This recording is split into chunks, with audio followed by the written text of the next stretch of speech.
Okay, good afternoon, everyone. So, আমাকে তো already মনে হয় দেখতে দেখতে you guys are pretty used to. So, well, let's talk about the topic at hand. It's one of my favorite topics actually, job, like ideal job. Well, I'd actually like to agree with few of the speakers that the truth is there is not any ideal job. There is not one ideal job. There is none actually. I would like to go a little bit classic on this. Confucius. Confucius had a very interesting quote, very nice quote. It was like, do what you enjoy for your work, so you will not be working a single second of your life. That's the ideal job. It's not only your passion, it's not only what you're good at. My advice is it's what you enjoy doing. If you ask me to be good at, I do a lot of stuff. I'm good at gaming, I'm a gamer. But well, that's something I'm not enjoying as much as, let's say, teaching. And another very important thing that I want to share with you guys is that you don't need to always have an ideal job. In it, like someone said, I think he said that he still hasn't figured it out. Well, that's brilliant. You don't need to figure it out. It will come to you out of nowhere. I'll share you my story, like how it came to me. Well, ছোটবেলা থেকে চিন্তা করলে, when I was a kid, initially I wanted to be a pilot because I don't know, that sounds cool. So then second of all, I wanted to be a tractor driver. Like basically I liked cars. I figured out that that's a big thing. So driving a big thing means bigger status. So that's one dream. Then I wanted to be a cook. অনেক বেশি খানা খাজানা দেখতাম, so wanted to be a cook. Basically I had one question. What happens to the food that he cooks? Specifically, what happens to the food that he cooks? After that, where does it go? Because I had a feeling that the guy cooks gets to eat it. So I'm like, damn, that's good. So later, the love for food increased, and I figured out that there is no plane in this country or the world that could pick me up, like not a jet plane. So forgot about the pilot part of it. So I changed a lot. Like, for example, someone say that about preparation about BUET, right? Have to get into BUET. Yeah, there you go. So that was another dream. That was another dream job, to get into BUET. So O-levels, A-levels, took all the subjects necessary for getting into BUET. Day one of Omeka coaching. I'm not sure if you are associated with Omeka, and I'm going to say a little bit of negative stuff about them, so please forgive me about it. Day one of Omeka coaching, I met this guy. He took our class. So what he said is, to get into BUET, you need to study 20 hours. No, not 20, 18 hours. So I did a small calculation in my paper. 8 hours sleep, 1 hour food, 2 hour gaming, few hours talking with people. So where does that 18 hour come from? Like, that was my question. The whole coaching day, like for 2.5 hours, my only question was, where does that 18 hour come from? I couldn't figure it out. So when I got out, I'm like, no, not for me. So I called my friends up, like, suggest me one coaching center which does not tell me to study more than 3 hours a day.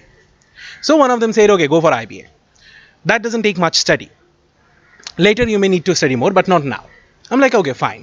That's how I got introduced to this whole IBA thing. Like, a lot of people has dreamed to be in IBA. I didn't know about IBA before that. I went into the coaching mentors and I figured out, okay, this is fun. This is not much memorization. This is actually sort of easy. So I'm like, okay, this is my stuff. And then I started learning about IBA. When I was in IBA for first 2-3 years, I had no clue what I want to be. Well, first year I had the clue of wanting to be a real estate developer because my dad was in real estate development. Like, after retiring for army, he opened his own real estate development firm. And I'm like, okay, fine, my dad's firm, I'm going to sit there, do whatever I want, dream job. But then his business didn't go well. So after that, I was more lost. What to do? What can I do? But then I started figuring something out, that while doing classes, I used to teach my classmates. Like, porikha age, before exams, they used to have these special Saqif sir classes where basically I used to revise them on their syllabus, specifically finance and math courses. So I'm like, okay, this is something I am good at. Otherwise, people are not going to come to me for this. So later onwards, in my third year, suffered from a small family tragedy.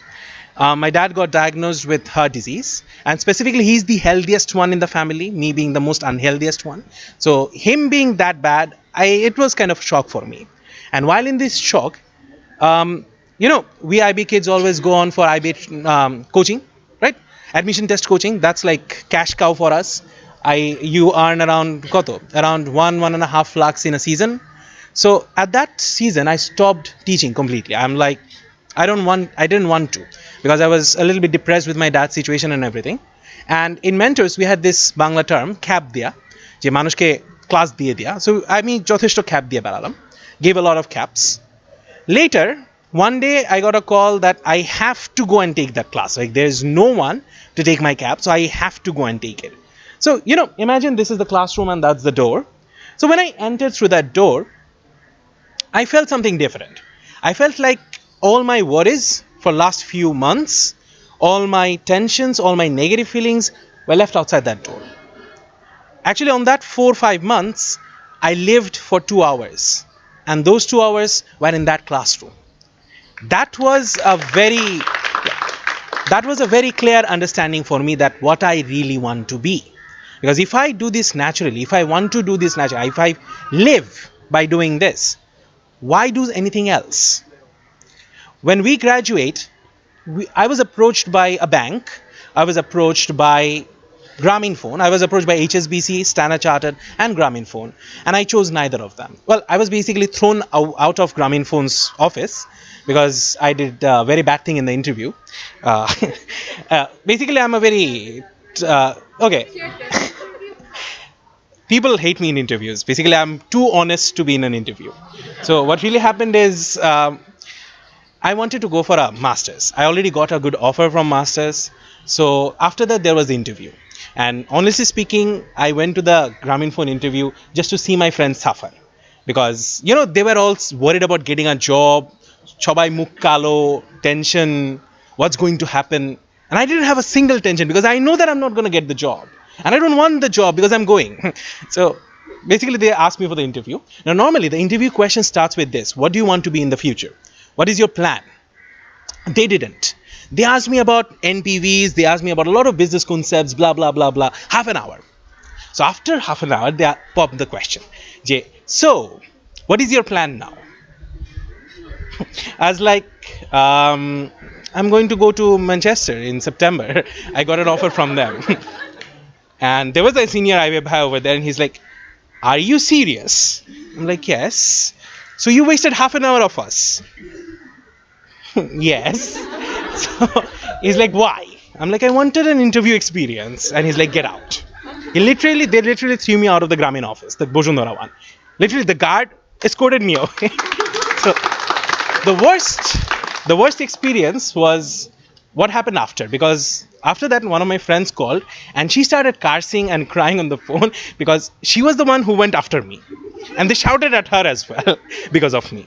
So I'm sorry about that. She got the job, thankfully. Even I got the job. Like, they offered me, like, they asked me that if you're not going, then you can join us. So that was one of my interviews. I had some really weird interviews as well. So my point was, I was sure that that's what I want to be, and that's what I chose to be. So my advice to all of you is that you should not, or even if you have, that's brilliant, but you should not be worried if you don't find your dream job yet.